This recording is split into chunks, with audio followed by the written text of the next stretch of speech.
वर्तमान झील मानक पई आसीगला सबुठु खुशी खबर। झील जन्म हेले सरकार देबे 50,000। झीलंकर भविष्यत पई अनेक योजना कार्यकारी होउछि। एभली एक योजना रे सरकार झील को पूरा 50,000 टंका देउछंती। तेबे आसंतु देखिबा कोन रहिछि संपूर्ण खबर। वीडियो को देखिया पूर्वरु गोटे लाइक करंतु और एमिति नुआ नुआ वीडियो देखिया पई चैनल को सब्सक्राइब करी पाखरे आस्थबा घंटे चिन्ह को दबाई ऑल सिलेक्ट करनियंतु। तेबे झीलंकर भविष्यत पई अनेक योजना कार्यकारी होउछि। एभली एक योजना रे सरकार झील मानकु 50,000 टंका देउछंती। झीलंकर सामाजिक सुरक्षा सुनिश्चित करबा सह सेमानक भविष्यत सुरक्षित रखिबाकू सरकार योजना पर योजना कार्यकारी करछंती। एभली एक योजना अछि जोंथिरे शामिल हेले झीलंक पई अभिभावकଙ୍କୁ सीधा सड़क 50,000 टंका जुगाई दिया जाउछि।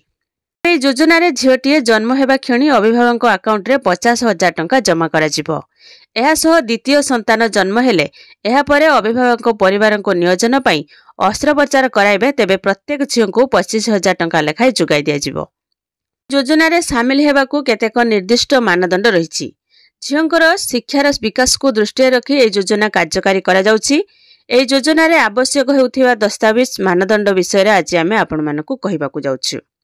जो परिवार केवल 2 जन झील रही केवल सेमानकू एहार लाभ मिल पारिबो। प्रथम झील जन्म नेबार 1 वर्ष मध्य जदि माता पिता परिवार नियोजन अस्त्रोपचार करती तेबे अभिभावक को 50,000 टंका मिलिबो। 2 कन्या संतान जन्म नेबार 6 मास मध्य परिवार नियोजन अस्त्रोपचार करती तेबे प्रत्येक झील को 25,000 टंका लेखा मिलिबो। कन्या संतान और तांको मां को नाम रे एक जॉइंट अकाउंट खोला जिवो। एई खाता रे 50,000 टंका जमा करा जिवो। एहा परे प्रति वर्ष सरकारी नियम अनुसार झील शिक्षा पई किछि धनराशि जमा करा जिवो। ए योजनार मुताबक पूर्वरु वार्षिक 1 लाख टंका जुगाई देउथिले हेले एहाकू वृद्धि करा जाई 2,50,000 टंका करा जाईछि। तेबे एहाकू एककालीन दिया जिवो नाही बरং एहाकू किस्ती आकार रे प्रदान करा जिवो। ए योजनार नाम होछि कन्या भाग्यश्री योजना। समाज रे झीलंक प्रति मानसिकता परिवर्तन पई एही योजना कार्यकारी करा जाईछि। एही योजनार नाम होछि कन्या भाग्यश्री योजना।